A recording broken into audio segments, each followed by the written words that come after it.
ရန်ကုန်မြို့တွင်ရှိလမ်းအများစုမှာတက်စီတွေစုပေါင်းရနာရနေရာတွေအဖြစ်လှုပ်ဆောင်နေကြတာကြောင့်စနစ်တကျလှုပ်ဆောင်ပေးဖို့လိုအပ်တယ်လို့မထသဘဟုဥက္ကဋ္ဌဦးလာအောင်ကအကြံပြုပြောဆိုပါတယ်။တက်စီရနာရနေရာတွေကိုစနစ်တကျသတ်မှတ်ပေးပါကခရီးသွားပြည်သူတွေအတွက်ပုံမကောင်းမွန်တဲ့အခွင့်အရေးတွေရရှိနိုင်ပြီးတက်စီမောင်းနေသူတွေအနေနဲ့လည်းရှောင်မောင်းနေစရာမလိုတာကြောင့်လမ်းပေါ်မှာမောင်းနေနေတဲ့ရင်စည်းရေရောချသွားခြင်းနဲ့စီကုံသက်သာခြင်းစတဲ့ကောင်းကျိုးတွေဖြစ်လာနိုင်တယ်လို့မထသဘဟုဥက္ကဋ္ဌဦးလာအောင်ကပြောပါတယ်။ရန်ကုန်မြို့ရဲ့အနေအထားနဲ့အခြားနိုင်ငံတွေမတူတာတွေလည်းရှိတယ်။ဥပမာကြည့်ရင်ကျွန်တော်တို့လမ်းတိုင်းနီးပါးမှာတက်စီတွေဟာစတန်းတွေလုပ်ထားတာရှိတယ်။ဒါတွေကလည်းစနစ်တကျလုပ်ပေးဖို့တော့လိုတယ်။ဒါကြောင့်တချို့ကလည်း call center တွေထူထောင်ပြီးတော့ရင်တွေကိုစူးစီးပြေးဆွဲတာလည်းရှိပါတယ်။တက်စီစတန်းလေးတွေဒါမှမဟုတ်သတ်မှတ်တဲ့နေရာတွေဥပမာ on call center တွေဒါတွေကတော့ရှိလာမယ်ဆိုရင်ခီးသွားပြည်သူလူထုအတွက်ပို့ပြီးတော့ကောင်းမွန်တဲ့အခွင့်အလမ်းတွေရလာနိုင်တယ်လို့တက်စီစတန်းတွေမှာရှိတဲ့ရင်တွေကလည်းရှောက်သွားစရာမလိုဘူးဆိုရင်တော့လမ်းပေါ်မှာရင်တွေရော့ကျသွားမယ်စီကုံတက်သွားမယ်ဆိုတဲ့ဒီတက်စီတွေအတွက်လည်းအကျိုးရှိနိုင်ပါတယ်တက်စီရနာရခိတ်တွေတရားဝင်သတ်မှတ်ပေးပါကခရီးသည်တွေပစ္စည်းမိကြံခဲ့ခြင်းစတာတွေနဲ့ပျောက်ဆုံးတာတွေကိုပြန်လည်ပေးရနိုင်မှာဖြစ်တဲ့အပြင်ပြဿနာတစုံတရာဖြစ်တဲ့အခါမှာလည်းခရီးသည်တွေအနေနဲ့မိငှားစီးတဲ့တက်စီကားကိုပြန်လည်လျှောက်ဖွေရလွယ်ကူနိုင်မှာဖြစ်တယ်လို့တက်စီမောင်းနေသူတွေနဲ့ခရီးသွားပြည်သူတအုပ်ကသုံးသပ်ပြောဆိုပါတယ်။အဲ့လိုဂိတ်လေးသတ်မှတ်ပေးလိုက်ရှင်ဦးတို့ကလည်းဒီဘောအဖွဲ့အစည်းလေးနဲ့လုံးလိုက်မယ်ဆိုလို့ချင်းအဲ့လို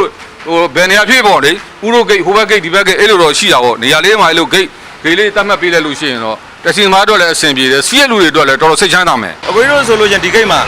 တယ်လီဖုန်းကြံလာမရရအောင်ကိုတို့ပြန်ရှာပေးပတ်စံကြံနေရမရရအောင်ကိုတို့ဂိတ်ကနေတော့ပြန်ပြီးတော့ဝန်ဆောင်မှုပြန်လုပ်ပေးတယ်အဲ့ဒီအတွက်ကိုဘာကြောင့်လဲသူချိုးလေကြတော့အပြန်နဲ့ထွက်ငားလိုက်တယ်ပါသွားတယ်ပစ္စည်းပြန်သွားပါသွားဆိုတော့မှကိုတို့ဂိတ်ကိုလာပြောတယ်ဒါပေမဲ့ကိုတို့ဂိတ်ကကားမဟုတ်ဘူးပစ္စည်းတွေကိုမှတ်ပုံတင်ထားတဲ့ကုမ္ပဏီလေးတွေကျွန်တော်များစားလေးထားပေးစီခြင်းပါတယ်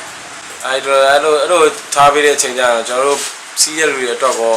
သူတို့ဘက်ကမောင်းတဲ့လူတွေအတွက်ပါနှစ်ဖက်နှစ်လမ်းအစီအစဉ်လို့ထင်ပါတယ်ရန်ကုန်မြို့တွင်မှာစီးတီးတက်စီမှတ်ပုံတင်မထားတဲ့ရင်တွေများစွာရှိနေပြီးနေလိုင်းစင်နဲ့တက်စီရင်တွေလည်းလာရောက်ပြေးဆွဲလျက်ရှိနေတယ်လို့သိရပါတယ်အခုနောက်ပိုင်းရန်ကုန်မြို့တွင်မှာလူရက်လူတက်မှုမရိမှုတွေများပြားလာတဲ့အတွက်ညာရေးညတာတွာလာသူတွေမောင်းနေသူတွေအနေနဲ့အထူးဂရုစိုက်တွာလာနေရတယ်လို့ခရီးသွားပြည်သူတွေနဲ့ရင်မောင်းသူတွေကပြောဆိုပါတယ်တက်စီမောင်းနေသူတွေအနေနဲ့လည်းညဘက်တက်စီပြေးဆွဲရမှာအခက်အခဲတွေရှိနေပြီးစီးနေသူနဲ့မောင်းနေသူကြားမှာယုံကြည်မှုတွေညွန်နေလာကြတယ်လို့ဆိုပါတယ်ဒါကြောင့်စီးနေသူနဲ့မောင်းနေသူကြားနှစ်ဦးနှစ်ဖက်အဆင်ပြေစေနိုင်မဲ့နည်းလမ်းတွေနဲ့သတ်မှတ်ချက်တွေပုံမလို့ဆောင်ပေးဖို့လိုအပ်နေတယ်လို့တက်စီမောင်းနေသူတဦးရဲ့ခရီးသွားပြည်သူတဦးကသုံးသပ်ပြောဆိုပါတယ်ခီးတယ်လည်း driver မယုံ driver လည်းခီးတယ်မယုံ